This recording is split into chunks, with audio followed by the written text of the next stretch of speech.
I am climate champion from Andaman and Nicobar Islands. ମୁଁ climate champion ଓଡ଼ିଶାରୁ।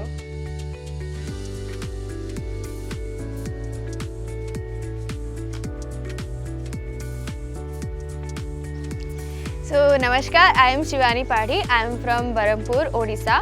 Basically मैं Ganjam district से belong करती हूँ एंड उधर हमारे एरिया में इतने अवेयर नहीं है क्लाइमेट एक्शन के ऊपर। सो मैं प्लास्टिक रिडक्शन के ऊपर उधर काम करती हूँ। बेसिकली एसडीजी गोल्स कितने एसडीजी गोल्स में कवर कर लेती हूँ उधर, लाइक एजुकेशन हो या फिर मेंस्ट्रुअल हाइजीन कैंपेन्स वगैरह हो या फिर हेल्थ कैंपेन्स हो, ये सब करती हूँ। लेकिन मेरा मेन प्रायोरिटी है उधर climate education and climate awareness. That मैं स्कूल्स और कॉलेजेस में जाती हूँ, सेमिनार्स वर्कशॉप अरेंज करती हूँ उधर। एंड मैं ज़्यादातर अंडर प्रिविलेज्ड बस्तीज़ में जाती हूँ, उधर कनेक्ट होती हूँ बहुत ज़्यादा। और इस जर्नी में मेरा 4 to 5 इयर्स जर्नी में मैं उन लोगों के साथ इतना कनेक्टेड हो गई हूँ। 2 या 3 बस्तीज़ में अडॉप्ट कर चुकी हूँ अब तक। तो उनका सब मतलब एजुकेशन हो या फिर कुछ हेल्थ इश्यूज़ हो या फिर कुछ भी हो, मैं वो सब हैंडल कर लेती हूँ। And apart from this as I am a professional dancer, so मैं उनको फ्री डांस क्लास भी प्रोवाइड करती हूँ, वो भी नेचर में। तो उधर एक हमारा बीच है जो कि पोडमपेटा बीच, बटेश्वर बीच। पता चला कि उधर जो टर्टल्स आते हैं फॉर फीडिंग ब्रीडिंग जो भी, तो वो जो बीचेस वगैरह लोकल होता है ना, तो लोग जाते हैं, वो प्लास्टिक्स वगैरह बहुत फैलता है उधर, मतलब रैपर्स वगैरह हो या स्ट्रॉ हो, माइक्रो प्लास्टिक्स हो, वो लोग वो खा जाते हैं एंड उनका डेथ हो जाता है उधर। तो उधर रेस्ट्रिक्शन हो गया और टर्टल्स ज़्यादातर नहीं आते हैं अब आज कंपैरिजन टू बिफोर। इधर से ही मेरा मोटिवेशन स्टार्ट हुआ एंड मुझको मतलब समझाने वाला उस टाइम पे कोई भी नहीं था। हम लोग यूथ मतलब स्कूल कॉलेज स्टूडेंट्स को अगर हम लोग मोटिवेट कर सकते हैं अभी से, वो नेक्स्ट जनरेशन तक वो लोग बहुत मोटिवेट हो चुके होंगे। उधर मतलब कुछ भी हो, मेंस्ट्रुअल हाइजीन हो या फिर एजुकेशन हो, वो लोग कुछ भी नहीं जानते उसके बारे में। सो उस तरह से मैं उन लोगों के साथ भी कनेक्ट होना चाहती हूँ, यूथ के एजुकेशन के ऊपर हो या फिर अपॉर्चुनिटीज़ हो। उड़ीसा को इतना अपॉर्चुनिटीज़ नहीं मिलता है एंड मुझे लगता है अब मेरा NYCC में जो भी सिलेक्शन वगैरह हो गया है, वो लोग ये सब सुनते हैं, मतलब कैसे जर्नी स्टार्ट हुआ, कैसे तुमने इतना सब हैंडल कर रहे हो एक साथ, तो उनको भी जानना है ये सब। मतलब मैं भी करूँगा ऐसे बोल रहे हैं मुझे, क्योंकि उड़ीसा के पीपल बहुत टैलेंटेड है। मैं जितना ऑब्जर्व की हूँ बहुत टैलेंटेड है, उनको सिर्फ एक पुश चाहिए। तो आई वांट कि थोड़े करके कुछ भी इम्पैक्ट अगर मैं बना पा रही हूँ अपने उड़ीसा में, तो it will be grateful for me. So मैं एक एग्जाम्पल होना चाहती हूँ उन लोगों के लिए दैट पढ़ाई के साथ सब कुछ हो सकता है अगर तुम चाहो तो, और it's our duty. Because I believe that if I getting from anything from the nature, it will be our responsible to give back to the society or nature everything.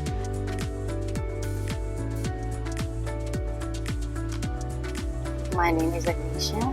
मैं अंडमान निकोबार द्वीप समूह से हूँ। मुझे एक लोकल वर्सेस कंजर्वेशन प्रोग्राम में teaching assistant के तौर पे जॉब मिला था।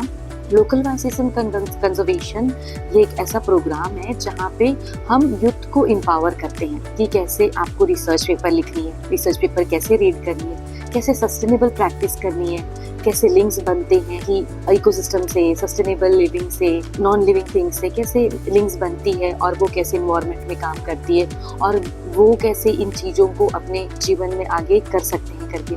तो इस साल हम लोगों ने 8 लोगों को पढ़ाया था, एम्पावर किया था। उसमें से 3 सॉलिड वेस्ट मैनेजमेंट में काम कर रहे थे, 2 जर्नलिस्ट थे और 2 फिशरीज डिपार्टमेंट में काम कर रहे थे और एक नेचुरलिस्ट थे। तो हम लोगों ने इन सारे यूथ्स को एम्पावर किया था। तो मेरे इन सभी कार्यों को देखते हुए ही उन लोगों ने मुझे दक्षिण फाउंडेशन के थ्रू उन लोगों ने मुझे ये लेटर भेजा था और मैंने इनरोल करके मैं क्लाइमेट चेंज पे आई। मैं बोलना चाहूँगी कि हमारे अंडमान निकोबार द्वीप समूह में एक बार सुनामी आई थी 2004 में, बहुत बड़ी सुनामी आई थी और उसके बाद से अभी हम हर वक्त, हर महीने, हर हफ्ते अर्थक्वेक फेस कर रहे हैं। पर लोगों को ये सारी चीज़ें लगती है कि ये नॉर्मल है, अंडमान द्वीप समूह में होती, पर उन लोगों को ये नहीं पता है कि ये सारी चीज़ें एक क्लाइमेट चेंज की वजह से हो रही है। बहुत सारे इंटेंसेस है मेरे घर के आसपास जो होते रहते हैं कि पेड़ सब ज़्यादा हवा चलती है तो गिर जाते हैं, प्लस लोगों के घर के ऊपर गिर जाते हैं और बहुत सारी समस्या होती हैं, और प्लस जो कोरल्स ब्लीचिंग हो रहे हैं जो मैंने देखा है, वही सारी चीज़ें मुझे मोटिवेट करती है कि मैं बॉटनी स्टूडेंट से, तो मेरा कंसर्न ज़्यादा नेचर पे जाता है कि मैं इसे कैसे कंजर्व करूँ। हमारे अंडमान निकोबार द्वीप समूह में यूथ को एम्पावर करना बहुत ज़रूरी है, क्योंकि यूथ जो स्टडी करती है, यूथ जो पढ़ाई करते हैं, उन लोगों को जो हम लोग भी पढ़ाते हैं, तो ये सारी चीज़ें उन लोगों को बताना होगा जिनको नहीं जानते, तो इसके लिए यूथ को आगे आना होगा। ये जो क्लाइमेट स्पेस जो मुझे दिया गया है मेरे लिए बहुत महत्वपूर्ण होगा, क्योंकि ये अपॉर्चुनिटी हर किसी यूथ को नहीं मिल रही, मुझे मिल रही है। तो मुझे इस क्षेत्र पे मुझे अच्छी तरह से काम करना होगा, ताकि आगे जाके लोगों को लगे कि हाँ, हमारे अंडमान निकोबार द्वीप समूह में भी इससे रिलेटेड काम हुए हैं, और वो एनकरेज होके बहुत सारे यूथ जो गवर्नमेंट जॉब्स के पीछे जा रहे हैं, ग्रीन जॉब्स पे आएंगे। दुख की बात ये है कि जो संस्थाएं काम कर रही है ना, वो अंडमान से नहीं है, अंडमान के लोग नहीं है उस पे। तो हमारे यूथ क्यों अंडमान में रह के हमारे यूथ क्यों काम नहीं करते? उन सारे यूथ को एक दिशा दिखा सकती है कि केवल गवर्नमेंट जॉब्स नहीं, हम ऐसे क्षेत्र में भी काम कर सकते हैं जो कि हमारे आइलैंड को बचा सकती है, हमारे बायोडाइवर्सिटी को बचा सकती है। जो एंडेमिज्म हम बोलते हैं हमारे अंडमान में बहुत ज़्यादा है, हम उसको बचा सकते हैं। जो मैं आगे कार्य करना चाहती हूँ वो भी ऐसा ही कुछ है कि मैं यूथ को अवेयरनेस क्रिएट करवाऊंगी, प्लस कम्युनिटी के बीच में अवेयरनेस क्रिएट करवाऊंगी। जो उन्होंने जिया है, जो उन्होंने फेस किया है, उन सारी चीज़ों को मैं लेकर आऊँगी, और मैं कॉलेजेस में जाऊँगी और उनको थोड़ा बताऊंगी कि क्लाइमेट चेंज क्या होता है और कैसे आप लोग इस पे आगे आ सकते हो। मेरा नाम हिना सैफी है और मैं मेरठ उत्तर प्रदेश से हूँ, और मैं अवेयरनेस प्रोग्राम्स चलाती हूँ स्पेशली रूरल एरियाज़ में जहाँ पे क्लाइमेट लिटरेसी बहुत ज़्यादा कम है। स्पेशली गर्ल्स पे मैं बहुत ज़्यादा काम करती हूँ, क्योंकि हमारे यहाँ पे ना जो उनके गर्ल्स के पेरेंट्स हैं उनको अलाउ नहीं करते हैं एजुकेशन के लिए, तो स्पेशली मैं उनके लिए वर्क कर रही हूँ। गर्ल्स का, वुमेंस का एक बहुत अच्छा कंट्रीब्यूशन होता है अपनी कंट्री को बढ़ाने में। मेरी जर्नी शुरू हुई मेरे ही गांव से, अपने स्कूल से। मेरे गांव में चाइल्ड लेबर बहुत ज़्यादा है, फुटबॉल मेकिंग का बहुत ज़्यादा, फुटबॉल स्टिच होती है वहाँ पे, तो उस चीज़ का बहुत ज़्यादा काम है।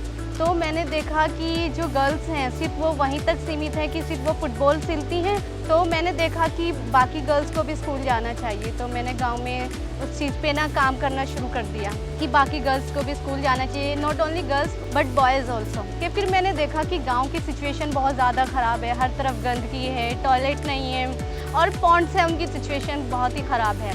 तो वो सारी चीज़ें, उन चीज़ों ने मुझे इंस्पायर किया। लोग मेरे गांव में पॉल्यूशन के फैक्टर्स बहुत सारे देखे मैंने, जैसे प्लास्टिक का यूज़ कर रहे हैं वो, और प्लास्टिक और वुड को एज अ फ्यूल यूज़ कर रहे हैं। तो सारी चीज़ें उन्होंने मुझे बहुत बॉदर किया, तो मैंने उनको देखा कि नहीं, मुझे इसी चीज़ के लिए काम करना है।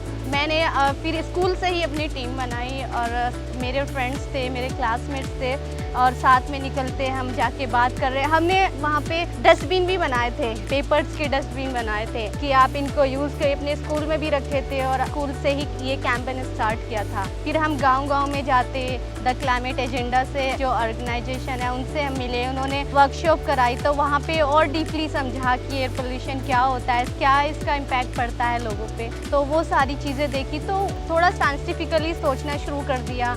देखा कि हमारे सिटी में, मेरठ में कितने स्टेशन हैं, तो देखा सिर्फ 2 ही थे आई थिंक 2018 में। तो फिर वहाँ पे मैंने उस चीज़ के लिए काफ़ी लोगों को इकट्ठा किया, यूथ को इकट्ठा किया कि नहीं, हमें इस चीज़ के लिए काम करना है। कुछ टाइम बाद जाके देखा तो 2 और लग चुकी हैं, जो मेज़र करती हैं मशीन, एक एयर क्वालिटी इंडेक्स मशीन, तो वो 2 और लग चुकी थी। तो बहुत अच्छा लगा कि ये भी बहुत अच्छा, मतलब एक सक्सेसफुल हो पाया जो हमने एफर्ट्स किया था कि हमारा एनवायरनमेंट डिग्रेड हो रहा है डे बाय डे, हमें इसके लिए आगे आना चाहिए, क्योंकि हमारे पास ज़्यादा वक्त नहीं है। हम ही लास्ट जनरेशन है कि हम इसको अभी से ही कंट्रोल कर पाएँ, हम क्लाइमेट चेंज को टैकल कर पाएँ। तो बहुत सारे ऐसे यूथ्स को हम आगे लाए, और बाकी सब लोग आ रहे हैं, देख रहे हैं, और जो गांव की सिचुएशन है वो काफ़ी सही होती जा रही है। लोग स्कूल जा रहे हैं। मैं भी एक अपने ही रीज़न की एक ऐसी ही लड़की हूँ, जो फर्स्ट गर्ल हूँ जो क्लाइमेट चेंज के लिए काम कर रही हूँ। बाकी जब मैं बाहर आ रही हूँ तो उनको लग रहा है कि हमें भी करना चाहिए, तो ये भी उनके लिए एक मोटिवेशन हो सकता है।